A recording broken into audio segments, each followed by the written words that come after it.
Pemindahan besar-besaran 130 narapidana berisiko tinggi ke Lapas Nusa Kambangan menjadi latar yang memoyak ketenangannya.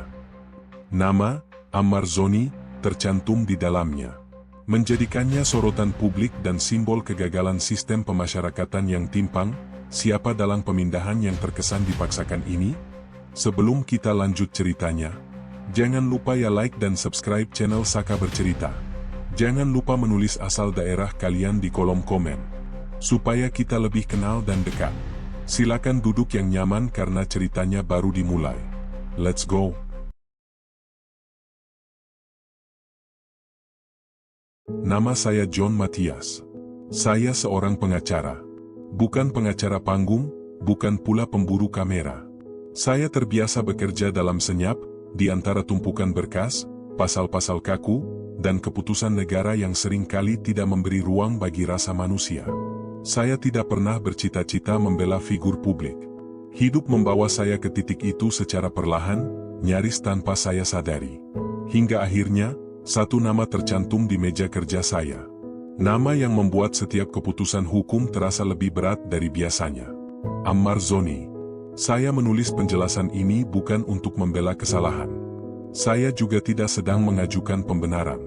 Saya menulis karena ada sesuatu yang keliru sejak awal, dan kekeliruan itu tidak pernah benar-benar disuarakan. Negara bergerak cepat. Sistem bekerja tergesa. Sementara manusia di dalamnya dipaksa menunggu dalam ketidakpastian. Hari itu dimulai seperti hari kerja biasa. Pagi yang datar, kopi yang mulai dingin, dan tumpukan dokumen yang menunggu tanda tangan. Hingga sebuah surat resmi tiba, disertai cap institusi dan bahasa administratif yang dingin. Tidak ada emosi di sana. Tidak ada konteks. Hanya keputusan. Pemindahan 130 narapidana berisiko tinggi ke Lapas Nusa Kambangan. Saya membaca daftar itu perlahan. 1 nama. 2 nama, 3 nama, hingga akhirnya, mata saya berhenti pada satu baris yang langsung mengubah ritme napas saya. Ammar Zoni. Sebagai pengacara, saya terbiasa membaca kabar buruk. Namun ada perbedaan besar antara membaca kemungkinan dan menerima keputusan. Pemindahan ke Nusa Kambangan bukan sekadar relokasi. Itu adalah simbol, penegasan, sekaligus penanda bahwa negara menganggap seseorang telah berada di titik paling rawan. Saya menutup dokumen itu sejenak. Bukan karena bingung, tetapi karena saya tahu, sejak saat itu, saya tidak lagi hanya mengurus perkara hukum. Saya sedang berhadapan dengan sistem yang memindahkan manusia seperti memindahkan barang berlabel risiko. Ammar bukan nama asing bagi publik. Setiap geraknya pernah disorot. Setiap kesalahannya dibesar-besarkan. Namun di balik sorotan itu, ia tetap seorang manusia. Seorang narapidana yang hidup dengan rasa bersalah, ketakutan, dan penyesalan yang tidak pernah benar-benar bisa dijelaskan di depan kamera. Saya pertama kali bertemu Ammar bukan sebagai klien terkenal. Saya bertemu seorang pria yang mencoba bertahan di ruang sempit bernama penjara, sambil membawa beban ekspektasi publik yang tidak pernah ringan. Saat itu, saya sudah tahu, perkara ini tidak akan sederhana. Pemindahan ini diklaim sebagai langkah untuk meningkatkan keamanan dan ketertiban. Kalimat itu terdengar rapi, terlalu rapi, seolah semua risiko bisa diselesaikan dengan memindahkan tubuh ke pulau lain. Padahal, keamanan bukan hanya soal tembok tinggi dan penjagaan ketat. Keamanan juga menyangkut kesiapan sistem, kejelasan prosedur, dan kondisi mental narapidana yang dipindahkan. Saya mulai mengajukan pertanyaan. Dalam hati, dalam catatan pribadi, dalam percakapan terbatas dengan rekan sejawat. Apakah keputusan ini sudah benar-benar matang? Apakah setiap nama dalam daftar itu diperlakukan dengan pertimbangan yang adil? Atau sekadar dikumpulkan dalam satu kebijakan besar yang tidak melihat detail? Sebagai pengacara, saya terikat etika. Saya tidak bisa berbicara sembarangan. Namun sebagai manusia, saya tidak bisa menutup mata. Ada sesuatu yang terasa tergesa. Ada aroma keputusan yang diambil lebih cepat daripada kesiapan lapangan. Ketika saya akhirnya menemui Ammar dan menyampaikan kemungkinan pemindahan ini, ia tidak langsung bicara. Ia diam. Tatapannya kosong. Bukan karena kaget semata, tetapi karena ia tahu apa arti Nusa Kambangan bagi seorang narapidana. Tempat itu bukan hanya penjara. Ia adalah batas psikologis. Titik di mana banyak orang merasa harapan tidak lagi relevan. Saya melihat tangannya bergetar tipis. Ia mencoba tersenyum, seolah ingin menunjukkan ketegaran. Namun saya mengenal ekspresi itu. Ekspresi orang yang sedang menyiapkan diri untuk kemungkinan terburuk. Saya tidak menjanjikan apapun padanya. Seorang pengacara tidak boleh menjual harapan palsu. Yang bisa saya lakukan hanya satu, memastikan setiap proses dijalankan sesuai hukum, bukan sekadar sesuai keinginan sistem. Hari itu, ketika saya meninggalkan ruang kunjungan, saya sadar satu hal. Perkara ini tidak akan berhenti pada pemindahan. Ada rangkaian panjang ketidakpastian yang akan mengikuti.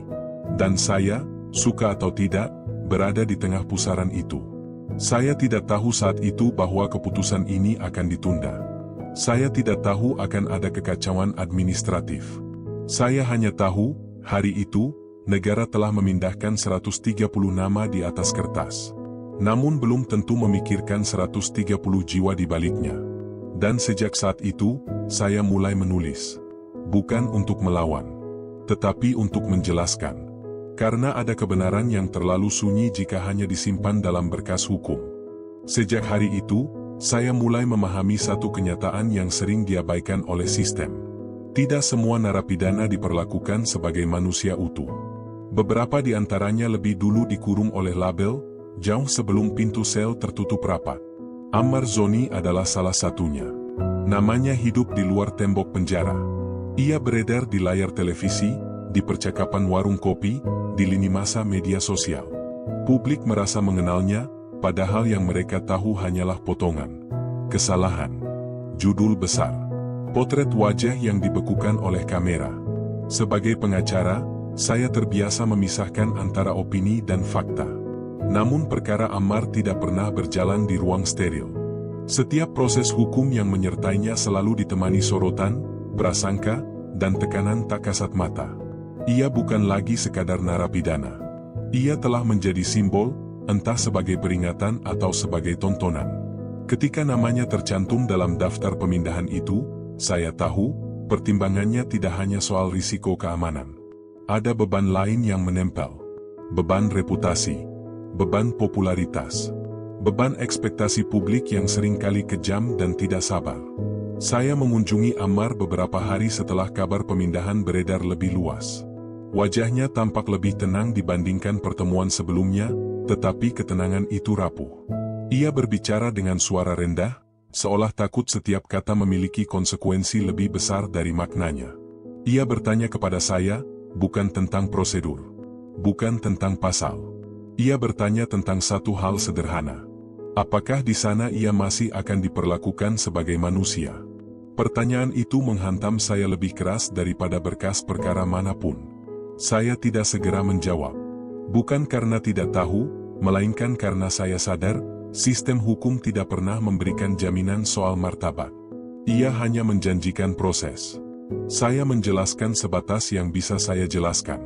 Tentang hak, tentang pengawasan, tentang mekanisme yang seharusnya berjalan. Namun di dalam hati, saya tahu, ada jurang antara teori dan praktik.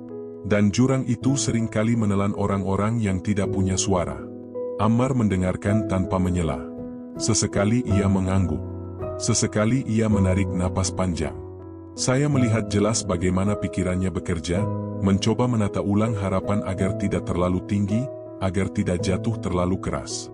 Di luar ruang kunjungan, dunia berjalan seperti biasa. Media terus berbicara. Spekulasi berkembang liar. Banyak yang menganggap pemindahan ini sebagai bentuk hukuman tambahan. Seolah-olah rasa bersalah harus terus diperas hingga kering. Saya menerima pesan dari berbagai pihak. Ada yang bertanya dengan nada ingin tahu. Ada pula yang menyelipkan tudingan halus. Mengapa saya membela? Mengapa saya masih berdiri di sampingnya? Pertanyaan-pertanyaan itu menunjukkan satu hal. Publik sering lupa bahwa pengacara tidak memilih klien berdasarkan simpati, melainkan berdasarkan hak. Ammar tidak meminta dikasihani. Ia tidak pernah memohon keringanan dengan cara murahan. Yang ia minta hanya kejelasan.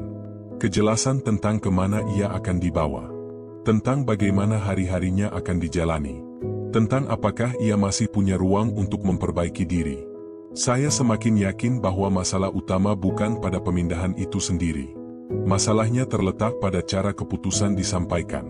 Tanpa dialog, tanpa kesiapan mental, tanpa mempertimbangkan dampak psikologis yang menyertai. Dalam sistem pemasyarakatan, narapidana berisiko tinggi sering disatukan dalam satu kategori besar. Padahal risiko tidak selalu berarti ancaman fisik. Ada risiko mental, risiko tekanan, risiko kehancuran batin yang perlahan namun pasti.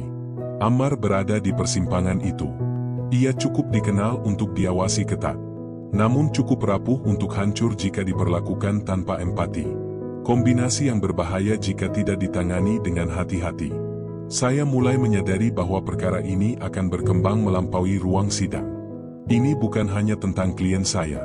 Ini tentang bagaimana negara memperlakukan mereka yang sudah jatuh. Apakah masih diberi ruang untuk bangkit atau justru didorong lebih dalam? Di malam hari, setelah semua percakapan selesai, saya kembali membuka daftar pemindahan itu. Saya membaca ulang nama-nama lain. Mereka semua memiliki cerita. Mereka semua memiliki ketakutan. Namun hanya sebagian yang disorot. Ammar bukan sekadar nama di daftar. Ia adalah cermin. Cermin bagi sistem yang sedang diuji. Apakah hukum masih berjalan dengan nurani, atau hanya mengikuti arus ketertiban tanpa mempertimbangkan dampaknya?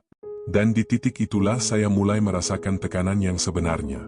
Bukan tekanan dari media. Bukan dari publik.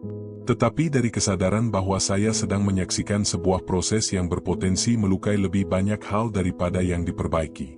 Saya tahu, langkah selanjutnya akan membawa kami lebih dekat ke Nusa Kambangan.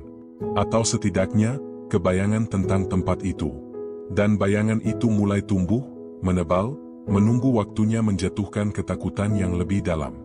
Ada nama tempat yang tidak perlu dijelaskan panjang lebar untuk menimbulkan rasa gentar. Cukup disebut sekali, lalu sunyi akan menyelesaikan sisanya. Nusa Kambangan adalah salah satunya. Sebagai pengacara, saya telah berhadapan dengan berbagai jenis lembaga pemasyarakatan. Saya mengenal aturan. Saya memahami protokol. Saya tahu apa yang tertulis dalam buku pedoman. Namun Nusa Kambangan tidak hidup di atas kertas. Ia hidup di kepala setiap narapidana sebagai simbol akhir, bukan sekadar lokasi. Ketika nama itu mulai disebut dalam percakapan kami, saya merasakan perubahan yang jelas pada Ammar. Bukan ledakan emosi, bukan kemarahan. Justru sebaliknya, ia menjadi lebih pendiam, lebih berhati-hati memilih kata. Seolah-olah setiap kalimat memiliki bobot yang harus ditimbang ulang. Ketakutan terbesar tidak selalu bersuara keras. Kadang ia hadir dalam diam yang panjang. Saya mencoba bersikap profesional. Saya menjelaskan fakta-fakta yang bisa diverifikasi. Tentang pengamanan berlapis. Tentang fasilitas yang disesuaikan. Tentang standar pengawasan. Namun saya tahu, penjelasan itu tidak sepenuhnya menjawab kecemasan yang ia rasakan. Karena yang ditakuti Ammar bukan hanya tempatnya. Ia takut pada makna di balik pemindahan itu. Bagi banyak narapidana, Nusa Kambangan adalah titik di mana identitas benar-benar dilucuti. Di sana, nama diganti dengan status. Riwayat hidup mengecil menjadi catatan singkat. Dan harapan seringkali diperlakukan sebagai kelemahan. Saya tidak pernah mengatakan itu secara langsung padanya. Namun saya melihat bagaimana pikirannya bekerja. Ia mencoba menyiapkan diri. Bukan secara fisik, tetapi mental. Dan itu jauh lebih melelahkan. Di luar sana, wacana publik terus bergerak. Pemindahan ini disebut sebagai langkah tegas negara. Sebuah pesan bahwa ketertiban tidak bisa ditawar. Namun tidak banyak yang membicarakan dampaknya bagi mereka yang dipindahkan. Seolah-olah efek psikologis adalah harga yang pantas dibayar. Saya mulai membaca ulang kebijakan yang menjadi dasar pemindahan. Bahasa yang digunakan sangat normatif. Tidak ada ruang untuk emosi. Tidak ada pertimbangan kondisi mental. Segalanya dibingkai dalam istilah risiko dan keamanan. Padahal, saya tahu, risiko terbesar seringkali bukan datang dari fisik, melainkan dari tekanan batin yang dibiarkan menumpuk tanpa penanganan. Dalam salah satu pertemuan, Ammar akhirnya berbicara lebih terbuka. Ia tidak menangis. Ia tidak memohon. Ia hanya berkata bahwa ia takut berubah menjadi seseorang yang tidak ia kenali sendiri. Takut kehilangan sisa kemanusiaan yang masih ia pegang. Kalimat itu menghantam saya dengan cara yang tidak saya duga. Selama ini, saya terbiasa membela hak klien di ruang sidang. Namun di hadapan saya saat itu, berdiri seseorang yang sedang berjuang mempertahankan jati diri. Saya mulai bertanya pada diri sendiri, apakah sistem pemasyarakatan benar-benar memahami tujuan pembinaan? Ataukah kita terlalu sibuk mengamankan, hingga lupa memulihkan? Nusa Kambangan sering disebut sebagai solusi. Namun solusi bagi siapa? Bagi ketertiban administratif? Mungkin. Bagi statistik keamanan? Bisa jadi. Tetapi bagi manusia di dalamnya, pertanyaan itu jarang dijawab dengan jujur. Saya tidak menentang pemindahan semata-mata karena lokasi. Saya menentang ketergesaan. Saya menentang keputusan yang diambil tanpa kesiapan menyeluruh. Karena di balik setiap narapidana, ada kondisi psikologis yang tidak bisa diangkut begitu saja seperti barang. Malam-malam saya mulai diisi dengan kegelisahan yang tidak biasa. Saya menulis catatan. Bukan untuk publik. Bukan untuk media. Catatan tentang apa yang seharusnya dilakukan, bukan hanya apa yang boleh dilakukan. Saya tahu, proses ini belum selesai. Justru baru dimulai. Nusa Kambangan masih berada di depan sebagai bayangan besar. Dan setiap hari yang berlalu, bayangan itu terasa semakin dekat. Ammar mencoba bertahan. Ia menjalani rutinitas dengan lebih tertib. Ia menghindari konflik. Seolah ingin menunjukkan bahwa ia layak diperlakukan dengan kehati-hatian, bukan hanya dengan kecurigaan. Saya menghargai usahanya. Namun saya juga sadar, usaha individu seringkali kalah oleh keputusan kolektif yang dingin. Bab ini tidak ditulis untuk menakut-nakuti. Saya menuliskannya karena ketakutan itu nyata. Ia hadir tanpa perlu diumumkan. Ia hidup di sela-sela kebijakan, di balik kalimat resmi yang rapi. Dan saya tahu, setelah ini, cerita tidak akan menjadi lebih ringan. Karena ketika ketakutan sudah tumbuh, ia tidak menunggu izin untuk berkembang. Jakarta selalu memberi ilusi tentang kemungkinan. Di kota ini, banyak orang percaya bahwa segalanya bisa berubah. Termasuk nasib. Ketika saya menerima pemberitahuan bahwa Ammar akan dibawa ke Jakarta untuk menghadiri sidang lanjutan, ada perasaan yang sulit saya definisikan. Bukan lega sepenuhnya. Bukan pula khawatir berlebihan.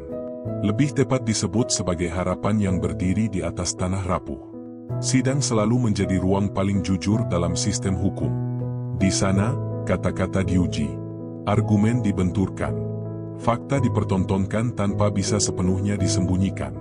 Saya berharap, kehadiran Ammar di Jakarta memberi kesempatan bagi sistem untuk melihatnya sebagai subjek hukum, bukan sekadar objek pemindahan. Perjalanan itu berlangsung dengan pengamanan ketat. Ammar dibawa dengan prosedur yang kaku. Tatapannya lurus ke depan. Wajahnya tidak menunjukkan banyak ekspresi. Namun saya tahu, di dalam kepalanya, ada pergulatan besar yang terus berputar. Jakarta menyambut kami dengan hiruk-pikuk yang kontras dengan kesunyian penjara. Klakson, lampu jalan, gedung tinggi. Semua bergerak cepat. Seolah dunia tidak peduli pada beban yang sedang kami pikul. Di ruang tunggu pengadilan, Ammar duduk tenang. Ia menatap lantai sesekali, lalu menatap saya. Tidak ada pertanyaan besar. Tidak ada permintaan berlebihan. Ia hanya ingin sidang berjalan adil. Itu saja. Sidang berlangsung sebagaimana mestinya. Saya menyampaikan argumen dengan hati-hati. Hakim mendengarkan. Jaksa merespons. Semua berjalan dalam koridor hukum. Untuk sesaat, saya merasa inilah wajah hukum yang seharusnya. Terbuka, terukur, tidak tergesa. Namun di sela-sela proses itu, keganjilan mulai terasa. Saya menerima informasi yang saling bertabrakan.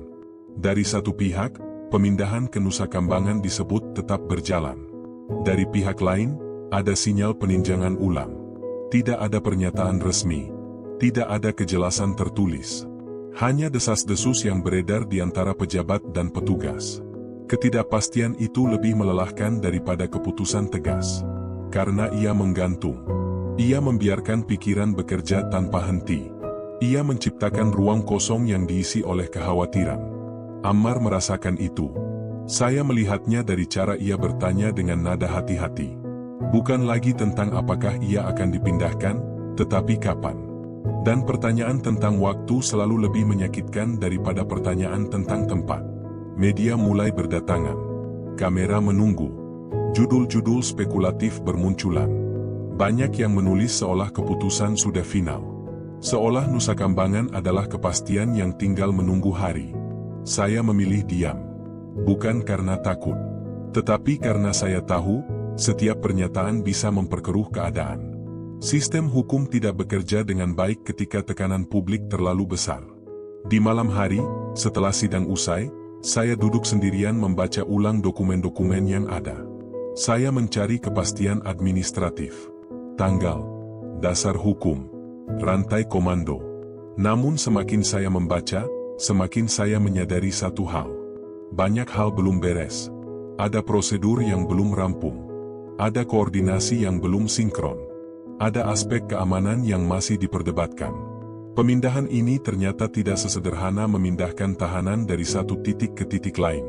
Harapan yang sempat muncul di Jakarta perlahan berubah menjadi kecurigaan. Apakah sistem benar-benar siap? Atau justru sedang menunda sambil berharap masalah mereda dengan sendirinya? Saya bertemu Ammar setelah sidang terakhir hari itu. Ia tampak lelah. Bukan fisiknya yang terkuras, melainkan pikirannya. Ia berkata bahwa Jakarta memberinya napas, tetapi napas itu terasa singkat. Saya tidak menyangkalnya. Jakarta memang memberi jarak dari Nusa Kambangan. Namun jarak itu tidak otomatis memberi kejelasan. Justru disinilah ketidakpastian semakin terasa nyata. Karena ketika keputusan tidak diambil, semua kemungkinan tetap terbuka. Dan tidak semua kemungkinan membawa harapan. Saya mulai memahami bahwa sidang ini bukan titik balik. Ia hanya jeda. Sebuah ruang transisi sebelum sesuatu yang lebih besar terjadi. Entah itu pemindahan. Entah itu penundaan.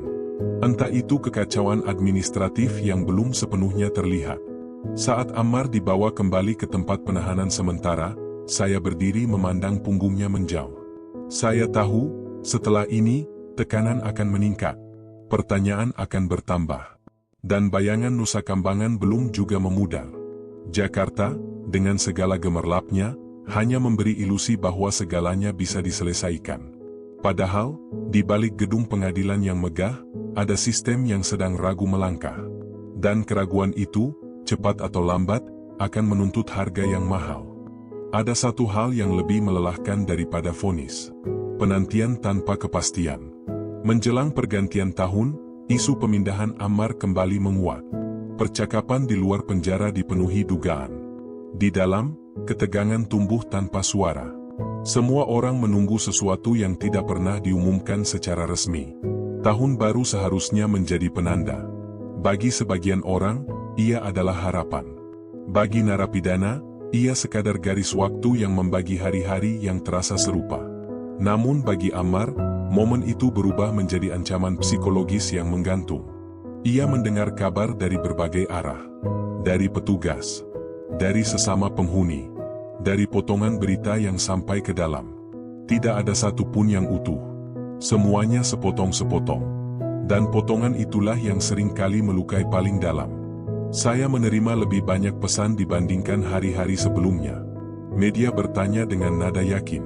Seolah pemindahan ke Nusa Kambangan sudah menjadi fakta. Keluarga Ammar menghubungi saya dengan suara bergetar. Mereka ingin tahu di mana ia akan merayakan pergantian tahun. Pertanyaan yang terdengar sederhana, tetapi syarat makna. Saya tidak bisa menjawab dengan pasti. Dan sebagai pengacara, ketidakmampuan itu terasa seperti kegagalan pribadi. Di ruang kunjungan, Ammar mencoba bersikap biasa. Ia bercanda ringan. Ia tersenyum singkat. Namun saya melihat kegelisahan di balik matanya. Ia menghitung hari. Bukan untuk menyambut, melainkan untuk bersiap. Tahun baru di Nusa Kambangan bukan tentang perayaan. Ia tentang adaptasi mendadak. Tentang lingkungan baru yang keras. Tentang aturan yang lebih ketat. Tentang tekanan mental yang tidak memberi waktu bernapas. Saya mulai menyusun kemungkinan. Jika pemindahan terjadi sebelum pergantian tahun, apa yang bisa dilakukan? Jika ditunda, bagaimana dampaknya? Setiap skenario memiliki konsekuensi, dan tidak ada satupun yang sepenuhnya aman. Yang membuat situasi ini semakin rumit adalah absennya pernyataan resmi. Negara seolah membiarkan spekulasi berkembang. Mungkin berharap ketegangan mereda dengan sendirinya. Padahal, bagi mereka yang berada di dalam sistem, ketidakjelasan justru memperburuk keadaan. Saya kembali membaca dasar kebijakan pemindahan. Saya mencermati detail yang sebelumnya terlewat. Di sana tertulis syarat-syarat yang seharusnya dipenuhi. Koordinasi antar lembaga, kesiapan fasilitas, penilaian risiko yang komprehensif. Namun di lapangan, saya melihat celah. Banyak hal belum sinkron. Banyak keputusan diambil setengah jalan. Dan itu berbahaya. Ammar pernah berkata pada saya, bahwa ia lebih memilih kepastian buruk daripada harapan kosong. Kalimat itu sederhana, tetapi menghantam. Karena ia mengungkapkan kelelahan yang jarang terlihat oleh publik. Menjelang malam pergantian tahun, suasana penjara berubah. Ada ketegangan kolektif. Petugas lebih siaga. Penghuni lebih gelisah. Semua merasakan bahwa sesuatu bisa terjadi kapan saja. Saya menunggu kabar. Dari kantor. Dari jalur resmi. Dari siapapun yang bisa memberi kepastian. Namun malam berlalu tanpa pengumuman. Tahun berganti dalam diam. Tidak ada pemindahan malam itu. Tidak ada penjelasan. Hanya keheningan yang semakin berat. Alih-alih lega, situasi ini justru memunculkan pertanyaan baru. Jika tidak dipindahkan sekarang, kapan? Jika ditunda, mengapa? Dan jika memang ada masalah, mengapa tidak dijelaskan sejak awal? Saya menemui Ammar setelah pergantian tahun. Ia tampak lebih tenang, tetapi bukan karena rasa aman. Ia hanya lelah berharap. Ketidakpastian telah mengikis reaksinya. Ia belajar menerima tanpa bertanya terlalu banyak. Di titik ini, saya mulai menyadari bahwa persoalan ini telah melampaui individu. Ini adalah cerminan bagaimana sistem mengelola keputusan besar tanpa transparansi yang memadai. Ketika negara tidak bicara, spekulasi mengambil alih. Bab ini bukan tentang tahun baru. Ia tentang kegagalan memberi kepastian. Tentang bagaimana penundaan bisa menjadi bentuk tekanan tersendiri. Tentang bagaimana harapan, jika dibiarkan menggantung, berubah menjadi beban. Dan saya tahu, setelah malam itu, sesuatu harus terjadi. Sistem tidak bisa terus diam. Entah dalam bentuk pemindahan. Entah dalam bentuk penundaan resmi. Karena setiap hari yang berlalu tanpa kejelasan, adalah hukuman tambahan yang tidak pernah diputuskan di ruang sidang. Saya selalu percaya satu hal dalam praktik hukum. Keputusan yang besar jarang runtuh karena niat buruk. Ia runtuh karena kelalaian kecil yang dibiarkan terlalu lama. Setelah malam pergantian tahun berlalu tanpa kepastian, saya tidak lagi menunggu. Saya mulai bergerak. Diam bukan lagi pilihan. Ketidakjelasan ini terlalu berbahaya untuk dibiarkan berlarut. Saya membuka kembali seluruh berkas pemindahan. Dari surat perintah awal, nota internal, hingga laporan koordinasi antar lembaga. Saya membacanya bukan sebagai pengacara yang mencari celah, tetapi sebagai manusia yang ingin memahami mengapa sesuatu yang terlihat pasti justru terus tertunda. Disitulah saya menemukannya. Bukan satu kesalahan besar, melainkan rangkaian ketidaksempurnaan. Ada dokumen yang belum disahkan sepenuhnya. Ada rekomendasi keamanan yang masih bersifat sementara. Ada laporan kesiapan yang ditulis dengan bahasa menggantung, seolah penulisnya sendiri ragu pada kesimpulannya. Semuanya tampak rapi di permukaan, namun rapuh jika disentuh lebih dalam. Pemindahan ke Nusa Kambangan seharusnya menjadi proses paling tertata. Setiap detail mesti presisi. Setiap risiko harus diukur. Namun yang saya lihat justru sebaliknya. Proses ini dipercepat oleh tekanan, bukan disempurnakan oleh kesiapan. Saya mulai menghubungi pihak-pihak terkait. Percakapan berlangsung singkat. Jawaban mereka seragam, normatif, dan berhati-hati. Tidak ada yang berani memastikan. Tidak ada yang mau bertanggung jawab penuh. Semua seolah menunggu pihak lain bergerak lebih dulu. Dalam dunia hukum, sikap seperti itu adalah tanda bahaya. Saya menyadari bahwa penundaan ini bukan bentuk kebijaksanaan, melainkan refleksi dari sistem yang belum siap mengakui ketidaksiapannya sendiri. Lebih mudah menunda daripada mengoreksi. Lebih aman membiarkan waktu berjalan daripada mengambil keputusan yang berisiko dipersoalkan. Namun di balik semua itu, ada manusia yang menunggu. Ammar. Saya menemui Ammar dengan beban baru di kepala. Saya tidak membawa kabar baik. Saya juga tidak membawa kabar buruk. Saya hanya membawa kejujuran. Saya katakan padanya bahwa pemindahan belum bisa dilakukan. Bukan karena pertimbangan kemanusiaan. Bukan pula karena perubahan sikap negara. Tetapi karena ada banyak hal yang belum beres. Ia terdiam lama. Tatapannya kosong. Bukan kecewa, bukan lega. Hanya bingung.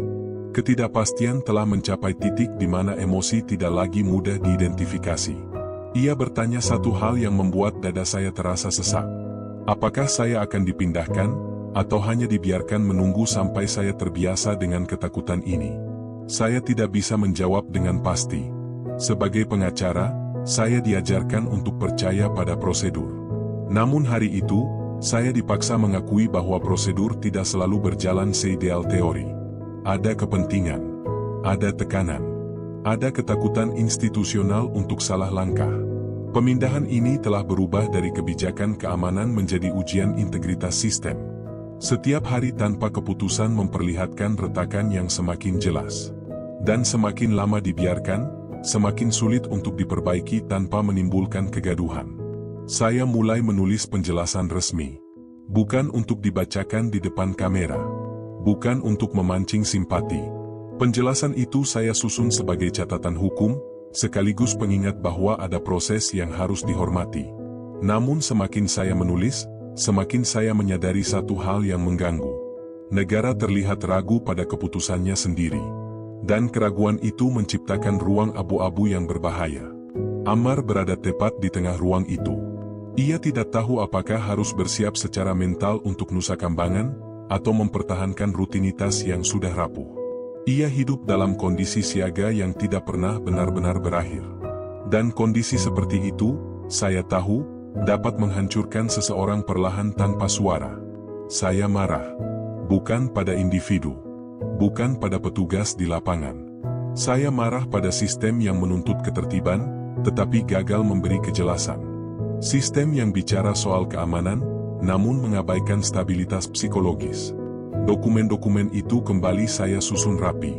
Saya menandai setiap bagian yang belum sempurna. Saya tahu, jika ini sampai diuji lebih jauh, penundaan ini tidak bisa lagi disembunyikan sebagai strategi. Ia akan terbaca sebagai kelalaian. Dan disitulah konflik sebenarnya dimulai. Karena saya dihadapkan pada pilihan yang tidak pernah saya inginkan. Tetap diam demi menjaga hubungan institusional, atau berbicara dengan risiko memperkeruh keadaan.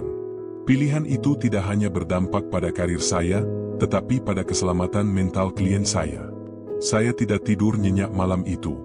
Pikiran saya dipenuhi pertanyaan. Apakah sistem ini benar-benar melindungi, atau hanya menunda masalah hingga membesar?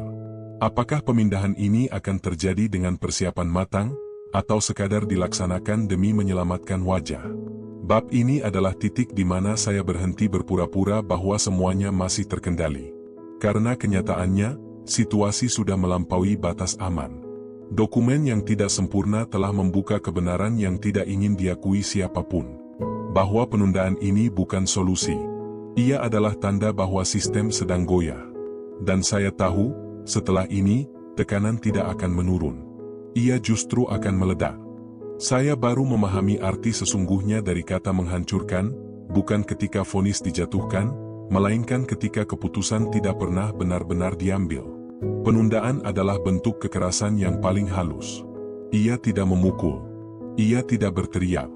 Namun ia menggerogoti dari dalam, perlahan, tanpa memberi kesempatan untuk melawan. Setelah semua dokumen itu terbuka di hadapan saya, setelah setiap celah administratif terlihat jelas, situasi justru semakin sunyi. Tidak ada pengumuman. Tidak ada koreksi. Tidak ada keberanian untuk berkata jujur kepada publik maupun kepada mereka yang berada di dalam sistem. Ammar masih menunggu. Hari-harinya berjalan dalam pola yang sama, tetapi dengan tekanan yang semakin berat. Setiap langkah petugas di lorong terdengar seperti pertanda. Setiap pintu yang terbuka memicu kecemasan. Setiap panggilan nama membuat jantungnya berdegup lebih cepat dari seharusnya. Saya melihat perubahan itu dengan jelas. Ia menjadi lebih kurus, lebih pendiam. Matanya kehilangan fokus yang dulu masih tersisa.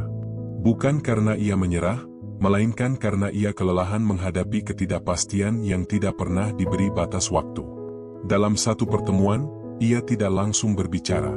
Ia duduk diam cukup lama, menatap tangan sendiri, seolah sedang memastikan bahwa ia masih ada. Ketika akhirnya ia mengangkat kepala, suaranya terdengar lebih pelan dari biasanya. Ia berkata bahwa ia tidak takut dipindahkan. Ia takut menunggu tanpa tahu kapan harus berhenti berharap. Kalimat itu menembus pertahanan saya sebagai pengacara. Selama ini, saya terbiasa menghadapi kemarahan, penyesalan, bahkan kepasrahan. Namun kelelahan mental semacam ini jarang terlihat, dan jauh lebih berbahaya. Penjara memiliki aturan. Vonis memiliki batas. Masa pidana memiliki hitungan. Namun penundaan administratif tidak mengenal ujung. Ia bisa berlangsung tanpa suara, tanpa catatan, tanpa akuntabilitas. Saya mulai menyadari bahwa sistem pemasyarakatan seringkali lupa pada satu hal mendasar. Bahwa stabilitas mental adalah bagian dari keamanan. Narapidana yang digantung dalam ketidakpastian bukan menjadi lebih tertib. Ia justru menjadi rapuh, dan kerapuhan adalah risiko yang sesungguhnya.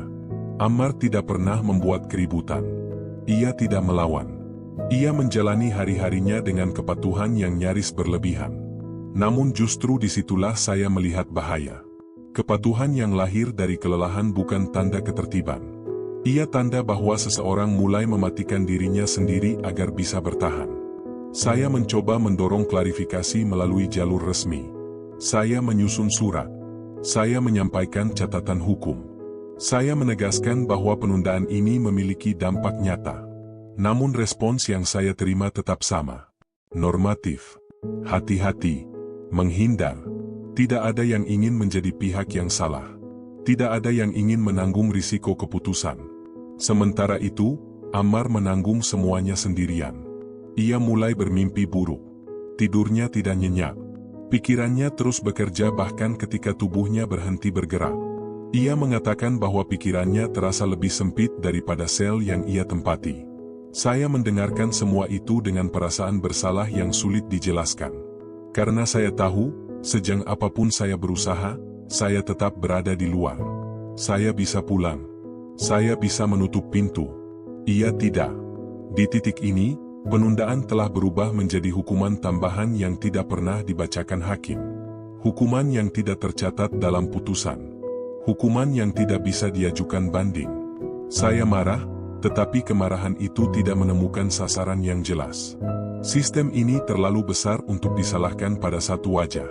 Terlalu kolektif untuk dimintai pertanggungjawaban secara personal. Dan justru karena itu, ia menjadi semakin berbahaya. Saya mulai mempertanyakan ulang tujuan pemasyarakatan yang selama ini diagungkan. Jika tujuan utamanya adalah pembinaan, mengapa kondisi mental diabaikan? Jika tujuan utamanya adalah keamanan, mengapa ketidakpastian dibiarkan berkembang? Ammar pernah berkata pada saya, bahwa ia merasa seperti sedang berdiri di tepi jurang, tetapi tidak pernah didorong jatuh. Ia hanya diminta berdiri di sana, menatap ke bawah, tanpa tahu kapan kakinya akan diberi izin untuk bergerak. Saya tidak lagi bisa menenangkan dengan kalimat normatif. Saya tidak lagi bisa bersembunyi di balik prosedur. Yang bisa saya lakukan hanyalah jujur, bahwa sistem sedang ragu, dan keraguan itu melukai.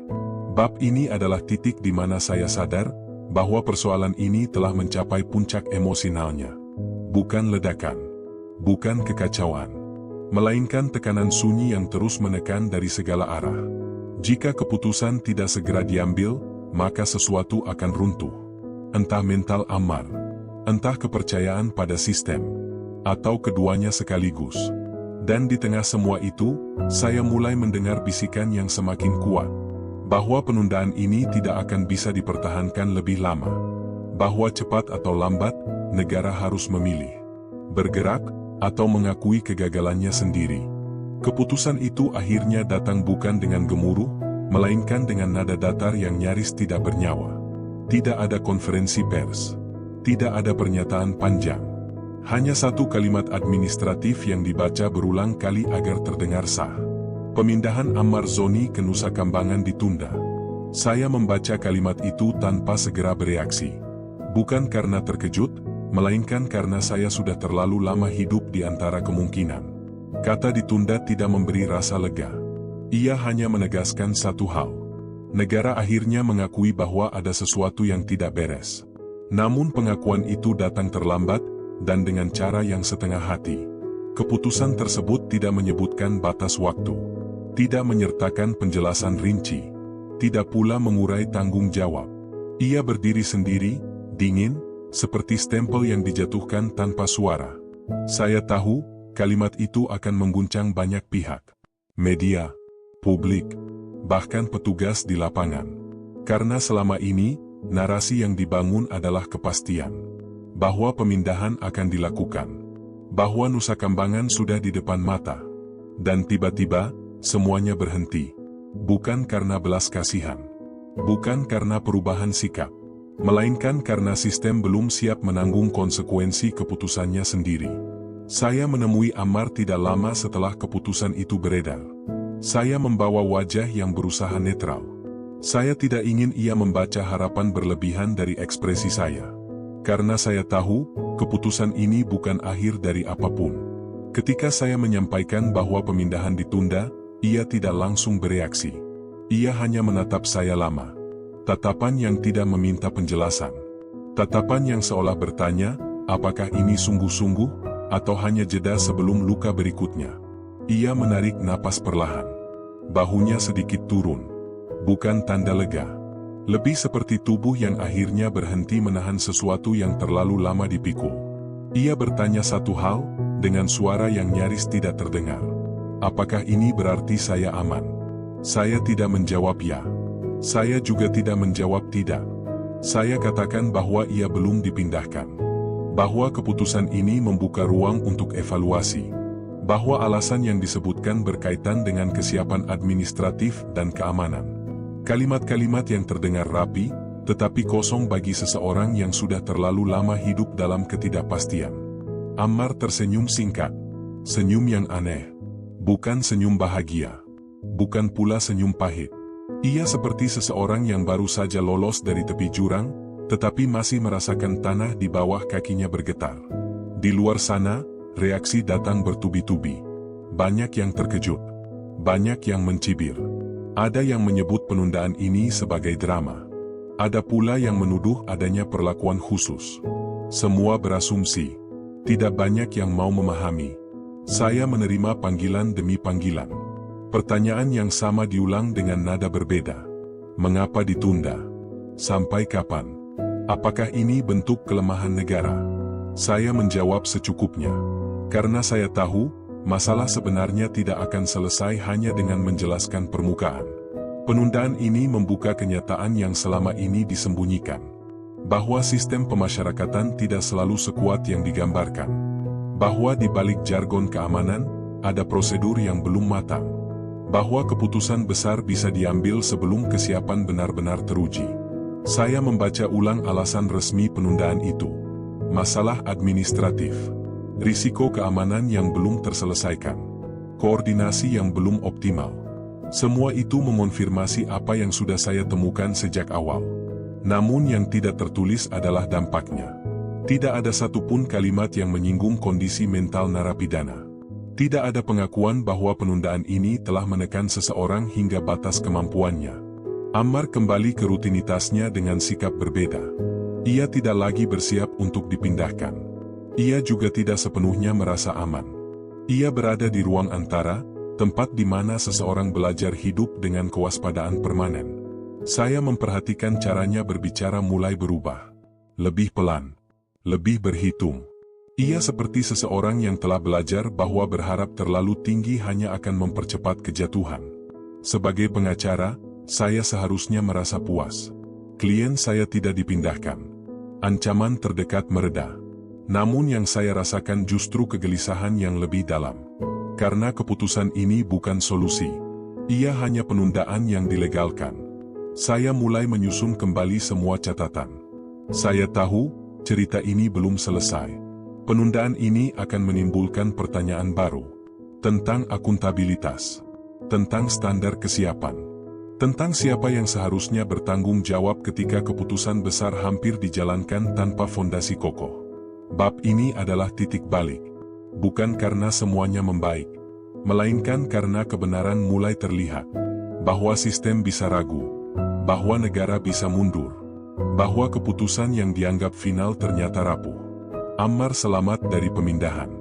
Namun ia tidak selamat dari dampaknya. Dan saya, yang sejak awal berada di sisi hukum, kini berdiri di hadapan pertanyaan yang lebih besar. Jika sistem bisa sedemikian goyah, siapa yang memastikan keadilan tetap tegak? Keputusan ini mengejutkan banyak pihak. Tetapi bagi saya, ia hanya mengonfirmasi satu hal. Bahwa puncak konflik bukanlah saat pemindahan terjadi, melainkan saat negara menyadari bahwa ia hampir melangkah terlalu jauh. Dan setelah pengakuan itu muncul, tidak ada jalan kembali menuju ketenangan semu. Setelah keputusan penundaan itu keluar, suasana tidak menjadi lebih tenang. Ia justru berubah menjadi lebih sunyi, dan kesunyian itu membawa beban yang berbeda. Banyak orang mengira penundaan berarti penyelesaian. Mereka keliru. Dalam praktik hukum, penundaan hanyalah tanda bahwa masalah belum diberi nama yang jujur. Ia disimpan, bukan diselesaikan. Saya mulai melihat perubahan bukan hanya pada Ammar, tetapi pada cara sistem memperlakukannya. Tidak ada lagi urgensi. Tidak ada lagi sorotan mendesak. Seolah setelah ancaman terbesar lewat, sisanya bisa dibiarkan mengalir tanpa arah yang jelas. Inilah titik paling berbahaya dalam sebuah perkara. Saat perhatian mereda, tetapi dampak masih tinggal. Ammar tidak lagi ditanya kapan ia akan dipindahkan. Namun ia juga tidak diberi kepastian tentang apapun. Ia hidup dalam status sementara yang berkepanjangan. Status yang tidak tercantum dalam aturan manapun, tetapi nyata dirasakan setiap hari.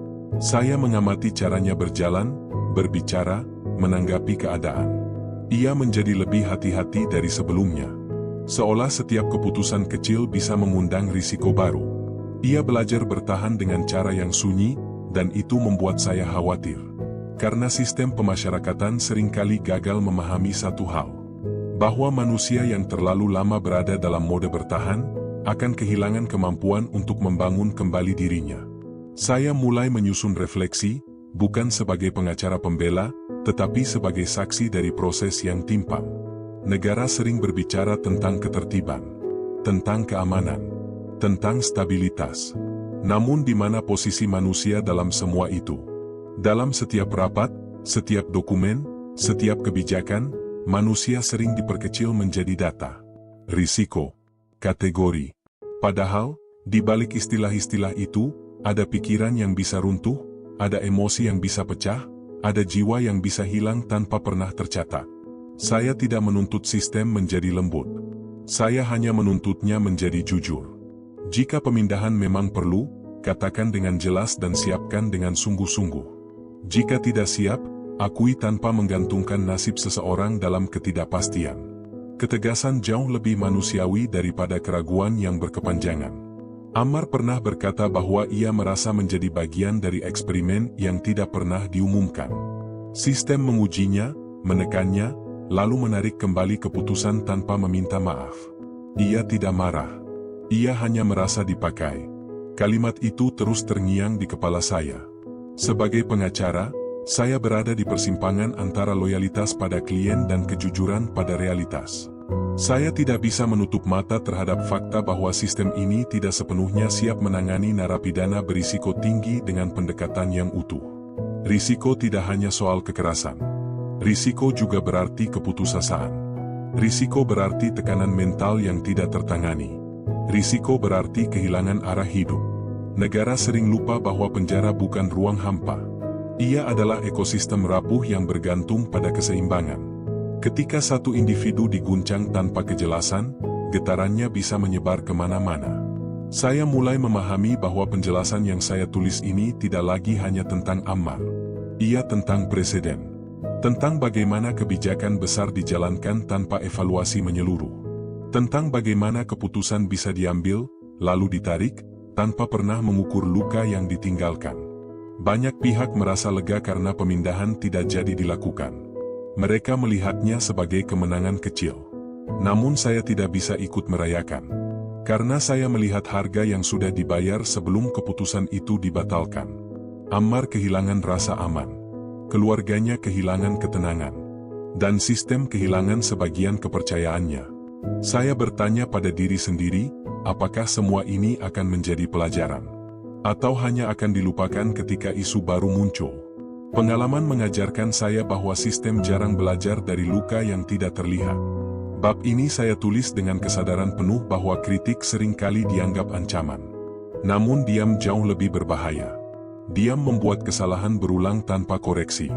Negara tidak runtuh karena kritik. Negara runtuh ketika ia menolak bercermin. Ammar kini berada di fase yang berbeda. Ia tidak lagi menunggu pemindahan. Ia menunggu kejelasan tentang bagaimana ia akan menjalani sisa masa pidananya. Dan pertanyaan itu, sampai hari ini, belum dijawab dengan tegas. Saya berdiri di luar tembok, membawa semua catatan ini, dengan satu keyakinan yang semakin kuat. Bahwa keadilan tidak hanya diukur dari putusan, tetapi dari cara sistem memperlakukan manusia saat tidak ada kamera yang merekam. Karena setelah semua konflik mereda, yang tersisa hanyalah pertanyaan tentang tanggung jawab. Dan pertanyaan itu, cepat atau lambat, akan menuntut jawaban. Saya menulis bagian ini bukan karena diminta. Tidak ada surat resmi. Tidak ada perintah lembaga. Tidak ada tuntutan dari siapapun. Saya menulis karena diam, pada titik tertentu, berubah menjadi bentuk pengkhianatan. Setelah semua kegaduhan mereda, setelah penundaan itu diterima sebagai kenyataan baru, kehidupan di dalam sistem kembali berjalan seperti biasa. Setidaknya dari luar, semuanya tampak stabil. Tidak ada lagi judul besar. Tidak ada lagi sorotan tajam. Seolah peristiwa itu telah selesai. Namun bagi saya, dan bagi Ammar, cerita itu tidak pernah benar-benar berakhir. Ammar menjalani hari-harinya dengan rutinitas yang sama, tetapi dengan kesadaran yang berbeda. Ia tidak lagi menunggu keputusan besar. Ia hanya mencoba bertahan dalam ruang yang telah membuktikan betapa rapuhnya kepastian. Setiap hari baginya adalah latihan menerima, bukan berharap. Saya melihatnya sebagai seseorang yang telah melewati badai tanpa benar-benar keluar dari hujan. Tubuhnya ada di satu tempat, tetapi pikirannya selalu siaga, seolah keputusan bisa berubah kapan saja. Sebagai pengacara, saya seharusnya menutup perkara ini dengan kesimpulan hukum yang rapi. Namun hati saya menolak penyederhanaan itu. Karena apa yang terjadi tidak bisa dirangkum hanya dengan status ditunda atau tidak dipindahkan. Yang terjadi adalah kegagalan sistem untuk bersikap utuh. Negara mengambil keputusan besar tanpa memastikan semua fondasinya kokoh. Ketika retakan terlihat, keputusan itu ditarik perlahan, tanpa refleksi terbuka, tanpa pengakuan atas dampak yang telah ditimbulkan. Seolah yang terpenting hanyalah menjaga agar mesin tetap berjalan, meskipun ada bagian yang terluka di dalamnya. Saya tidak menuduh. Saya tidak menunjuk satu pihak sebagai pelaku utama. Saya hanya mencatat apa yang saya lihat, apa yang saya dengar, dan apa yang saya rasakan sebagai orang yang berdiri di antara hukum dan kemanusiaan. Ammar tidak dibebaskan. Ia tidak menang. Ia juga tidak kalah dengan cara yang bisa diukur. Ia hanya bertahan dari sebuah proses yang hampir menyeretnya ke titik paling gelap dalam hidupnya. Banyak orang bertanya pada saya, apakah penundaan ini menguntungkan klien saya? Pertanyaan itu selalu membuat saya berhenti sejenak. Karena keuntungan seperti apa yang dimaksud? Jika yang dimaksud adalah tidak dipindahkan, mungkin iya. Namun jika yang dimaksud adalah kondisi mental yang lebih baik, jawabannya jauh lebih rumit. Ketidakpastian meninggalkan bekas yang tidak mudah dihapus. Saya menyadari bahwa sistem hukum kita sangat terlatih dalam menghitung hukuman, tetapi sangat miskin dalam menghitung luka yang tidak terlihat. Kita mengukur masa pidana dengan rapi, tetapi jarang mengukur tekanan batin yang lahir dari kebijakan yang setengah matang. Bab ini saya tulis sebagai penjelasan, bukan pembelaan. Penjelasan bahwa di balik setiap keputusan administratif, ada konsekuensi yang tidak bisa dihapus hanya dengan satu kalimat resmi. Ada manusia yang harus menanggungnya, bahkan ketika keputusan itu dibatalkan. Ammar tidak meminta penjelasan ini. Ia tidak pernah menyuruh saya menulis. Ia bahkan mungkin tidak akan membacanya. Namun saya merasa bertanggung jawab untuk menyuarakan apa yang terlalu mudah dilupakan. Bahwa keadilan tidak hanya soal benar atau salah. Ia juga soal cara. Cara negara berbicara. Cara sistem bergerak. Cara manusia diperlakukan ketika tidak ada kamera yang merekam. Saya tidak tahu bagaimana perkara ini akan dikenang di masa depan. Mungkin hanya sebagai catatan kecil. Mungkin sebagai polemik singkat yang berlalu. Namun bagi saya, ini adalah pengingat yang tajam bahwa hukum tanpa empati mudah berubah menjadi kekuasaan yang dingin. Jika ada satu hal yang saya pelajari dari semua ini, maka itu adalah keberanian untuk mengakui ketidaksiapan jauh lebih mulia daripada memaksakan keputusan. Penundaan memang menyelamatkan satu langkah, tetapi kejujuran bisa menyelamatkan banyak hal sekaligus. Ammar masih berada di balik tembok. Ia masih menjalani hukumannya. Ia masih memikul konsekuensi dari kesalahannya. Tidak ada yang dihapus. Tidak ada yang disangkal. Namun setidaknya, satu hal menjadi jelas. Ia bukan sekadar nama dalam daftar. Ia adalah manusia yang nyaris terhancurkan oleh keraguan sistem. Saya menutup penjelasan ini dengan kesadaran penuh bahwa tulisan ini mungkin tidak mengubah apapun. Namun jika ia bisa membuat satu orang berpikir ulang sebelum mengambil keputusan besar tanpa kesiapan, maka tulisan ini tidak sia-sia. Karena hukum seharusnya tidak hanya kuat, ia juga harus adil. Dan keadilan tidak pernah lahir dari ketergesaan yang dibungkus ketertiban. Inilah penjelasan yang tidak pernah diminta, namun harus disampaikan. Dan dengan itu, saya memilih berhenti menulis. Bukan karena cerita selesai, melainkan karena kebenaran sudah cukup bicara bagi mereka yang mau mendengar.